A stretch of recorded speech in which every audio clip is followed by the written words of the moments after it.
Tumbuhnya lumut coklat di kolam kita, apakah itu dipengaruhi oleh kadar besi dalam karakteristik air di tempat kita? Bisa jadi sahabatku semua. Bisa jadi daripada kombinasi. Contoh, air kolam kalian itu sumbernya mengandung kadar besi yang tinggi sama seperti di tempat saya ini. Ditambah lagi, kalian tidak memupuknya dengan probiotik. Jadi tidak diendapkan, tidak disterilkan. Ditambah lagi kalian tebar padat. Tebar padat akan menghasilkan polusi yang banyak. Karena dari setiap produksi yang padat itu pasti akan mengeluarkan limbah yang padat dari kotoran ikan, sampah-sampah yang lain atau bekas pakan atau sisa pakan yang tidak dimakan.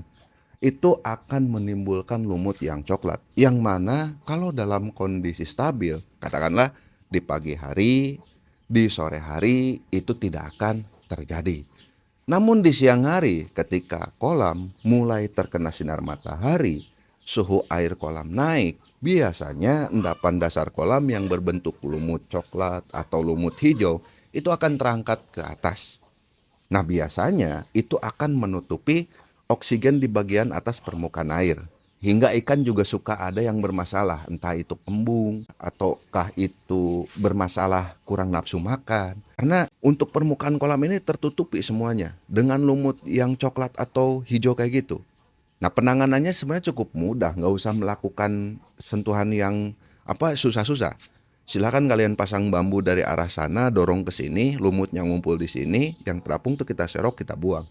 Atau sebaliknya dari sini kita dorong ke sana juga bisa. Hanya seperti itu saja. Itu endapan dasar kolam. Setelah kita buang dengan cara seperti tadi, kontrolnya itu kan ke dasar. Udah terjadi seperti itu, langkah petani yang salah diam. Tapi kalau petani yang benar langsung tertuju ke dasar kolam. Apa yang harus kita kerjakan? Ya kalau bagi saya, kuras semuanya, bersihkan, datangkan air dari tandon sebelah sana. Saya kan suka menyiapkan tandon air. Jaga-jaga kalau terjadi sesuatu, kolam butuh pergantian air, air sudah di tandon.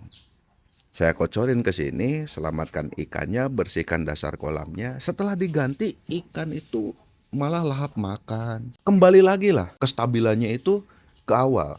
Dimana yang gak ada masalah, pasti ikan itu benar-benar makannya lahap, tumbuhnya cepat.